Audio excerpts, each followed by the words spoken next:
مردان جفا کش کے لیے دنیا نہیں ہے در۔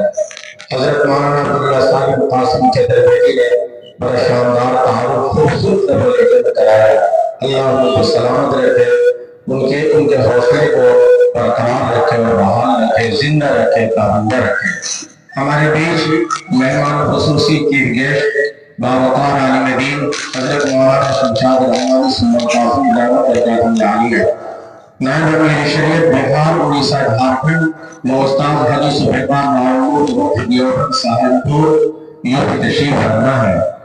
آج کی سازی شان تحفظ شریعت کانفرنس کی انفرادیت صرف اور صرف ہم یہی کہہ سکتے ہیں کہ اب تک علماء کرام، صلحہ نظام، ذمہ داران حضرات سامعین کی شکل میں، مدعوین کی شکل میں، مندوبین کی شکل میں، حاضرین اور شرکاء کی شکل میں جو تشریف فرما ہے، اس پروگرام کے اخلاص کا نتیجہ ہے اور آپ حضرات کی خلوص کا ثمرہ ہے۔ یہ پروگرام اتنی خوبصورتی کے ساتھ آگے بڑھا، یہاں تک پہنچا اور اب تک پہنچ رہا ہے، اور انشاءاللہ دعا کے بعد ہم لوگ یہاں سے جائیں گے۔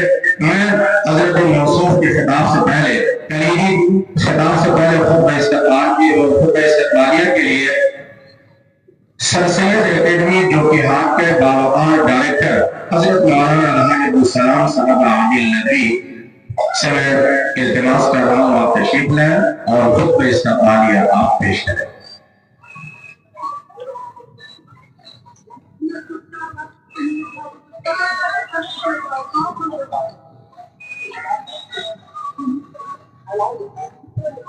السلام علیکم ورحمۃ اللہ وبرکاتہ۔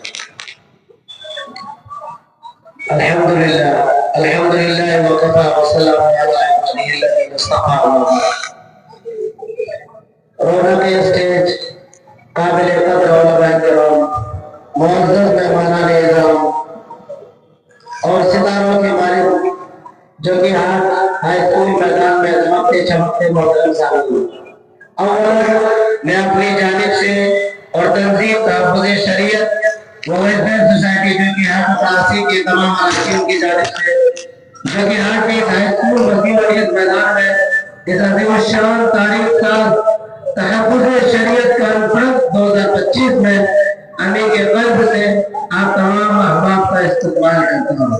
خوشامدید خوشامدید خوشامدید، اہلا و سہلا و مرحبا، اور مبارکباد پیش کرتا ہوں کہ سردی کے موسم میں تشریف لا کر تنظیم کے لیے اپنی محبت کا ثبوت پیش کیا۔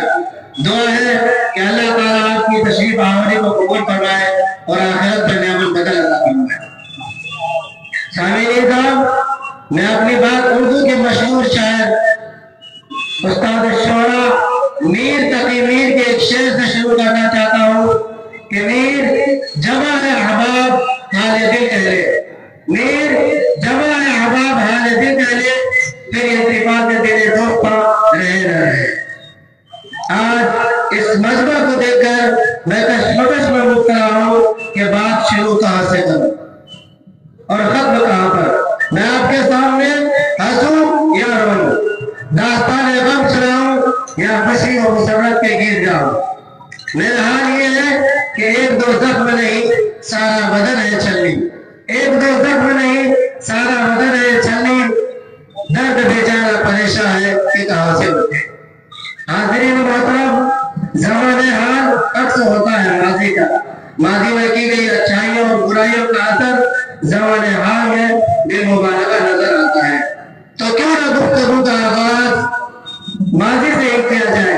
پھر آئیے ماضی کے کچھ اوراق پلٹتے ہیں اور تاریخ کی گردانی کرتے ہیں۔ حاضرین محترم، مغلیہ سلطنت کا آخری ٹمٹماتا ہوا چراغ بہادر شاہ ظفر 1857 عیسوی میں انگریزی حکومت سے فیصلہ کن جنگ ہار گیا اور انجام صاحب ملک ہند میں تقریباً 807 تک حکومت کرنے والی حاکم قوم محکوم ہو گئی۔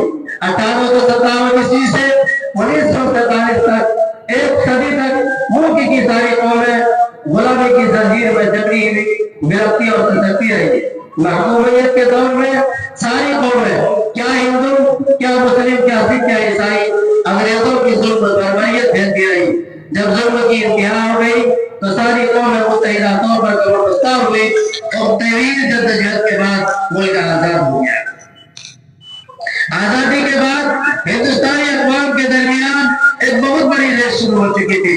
ہر قوم تعلیمی، معاشی اور تہذیبی اعتبار سے ایک دوسرے سے فوقیت اور برتری حاصل کرنا چاہتی تھی، اور آج جبکہ آزادی کے 77 سال مکمل ہونے والے ہیں تو حالات کچھ یوں ہیں۔ ملک کی دوسری قوموں نے سب سے پہلے تعلیمی اعتبار سے خود کو مضبوط کیا اور وہ ملک کے سسٹم کا حصہ بن گئے۔ جو لوگ اول مرحلے میں آگے بڑھے انہوں نے انفرادی اور اجتماعی طور پر ایک دوسرے کا تعاون کیا اور اپنے اپنے قوموں کو ترقی کی راہ منتقل کر لیا۔ حاضرین محترم، تفصیل میں نہ جاتے ہوئے میں آپ کو عرض کروں کہ آزادی کے بعد ہندوستانی اقوام نے اپنے آپ کو ترقی کے راہ پر گامزن کر لیا۔ مارواڑیوں نے تجارت میں ترقی کی، سکھوں نے تعلیم اور بزنس اور دین کے کاموں میں اور دوسرے میدانوں میں ترقی کی، یادوں نے تعلیمی اور سماجی اعتبار سے ترقی کی۔ مختصر یوں سمجھیے کہ ملک میں جتنی قومیں ہیں سب نے ترقی کی، یہاں تک کہ دلت اور پچھلی قوم ہے جس کا ملک میں کوئی وجود نہیں تھا وہ بھی ترقی کے اس ریس میں کامیاب ہے۔ لیکن جب ہم مسلمانوں کو ترقی کی ریس کی فہرست میں دیکھتے ہیں تو بہت طرح سے زمین کھسک جاتی ہے۔ 2005 عیسوی میں کانگریس کی حکومت میں منموہن سنگھ کی سرکار نے مسلمانوں کی سماجی، معاشرتی، تعلیمی، اقتصادی صورتحال کا جائزہ لینے کے لیے ایک ساتھ نکاتی کمیٹی کی تشکیل دی، جس کی سربراہی دہلی ہائی کورٹ کے سابق چیف جسٹس راجندر سچر نے کی اور انہیں کے نام پر راجندر سچر کمیٹی نام بھی دیا گیا۔ سن 2006 عیسوی میں اس کمیٹی نے اپنا رپورٹ پیش کیا۔ راجندر سچر نے مسلمانوں نے ہند کی ظہورانی کو دیکھتے ہوئے حکومت ہند کے سامنے چند سفارشات پیش کی۔ آئیے اس رپورٹ کے چند سطور ملاحظہ فرمائیے۔ راجندر سچر نے اپنے رپورٹ میں لکھا، ہندوستانی مسلمانوں کی تعداد ملک کی کل آبادی کا 14% ہے، لیکن مسلم قوم تعلیمی اعتبار سے نہایت پسماندہ ہے۔ 6 سے 14 سال کی عمر کے 1/4 بچے یا تو اسکول نہیں جاتے یا پھر پڑھائی چھوڑ دیتے ہیں۔ ملک کی آبادی کا 14% ہونے کے باوجود انڈین ایڈمنسٹریشن میں ان کی نمائندگی صرف 2.5% ہے۔ یہ حال صرف ادنی تعلیم کا نہیں بلکہ دینی تعلیم کا بھی ہے۔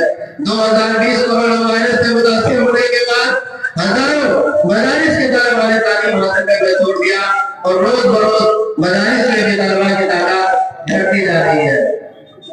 حاضرین کرام، ایک شعر بار بار مسلمانوں کی زبانوں سے سنا جاتا ہے کہ جب گلستوں کو خون کی ضرورت پڑی سب سے پہلے ہماری ہی گردن کٹی، پھر بھی کہتے ہیں ہم سے یہ اہل چمن، یہ چمن ہے ہمارا تو بھرا نہیں۔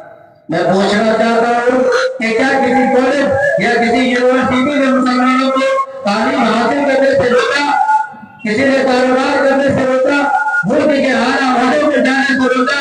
نہیں، ہرگز نہیں۔ پھر یہ شکوہ کیوں کہ مسلمانوں کی بربادی میں 100% حکومت کا حصہ ہے؟ کیا پھر مسلمان ذمہ دار نہیں؟ ایک سروے سے معلوم ہوا کہ مسلمانوں میں زیادہ تر لوگ چھوٹے کاروبار جیسے ٹھیلی لگانا، ٹھیلا میں سامان بیچنا، چائے کی ٹپری لگانا، پنچر کی دکان، میکینک، موٹر بائک میکینک، پردیسوں پہ جا کر نوکری کرنا مستری اور کم درجے کا ٹھیکیدار ہوتے ہیں۔ تو ہی نادا چند گلیوں پر طلاق کر گیا، تو ہی نادا چند گلیوں پر طلاق کر گیا، ورنہ منشر میں علاج تنگی ادامہ بھی ہے۔ المختصر کسی نے کیا خوب کہا ہے، جب آنکھ کھلی تبھی سویرا۔ تاخیر کبھی بھی نہیں ہوگی جب موقع میرے کام شروع کر دے۔ میرا آپ سب کو اس تاریخ ساز کانفرنس سے پیغام ہے، یہاں سے کام کر کے اٹھیے کہ امت مسلمہ کی ترقی کے لیے ہمیشہ کوشاں رہے گی۔ ملت کا ہر فرد ملت کی فلاح و بہبود کے لیے ایک بجٹ تیار کرے۔ بس اسی بات پر میں اپنی بات کو ختم کرتا ہوں۔ وقت کو دیکھتے ہوئے دعا ہے کہ اللہ تعالیٰ ہماری جدوجہد اور کاوشوں کو شرف قبولیت سے نوازے اور تمام حقیق کو اخلاص کے ساتھ کام کرنے کی توفیق عطا فرمائے۔ ایک بار پھر میں آپ سب کا تہہ دل سے استقبال کرتا ہوں۔ شکریہ، جزاک اللہ خیر، والسلام علیکم۔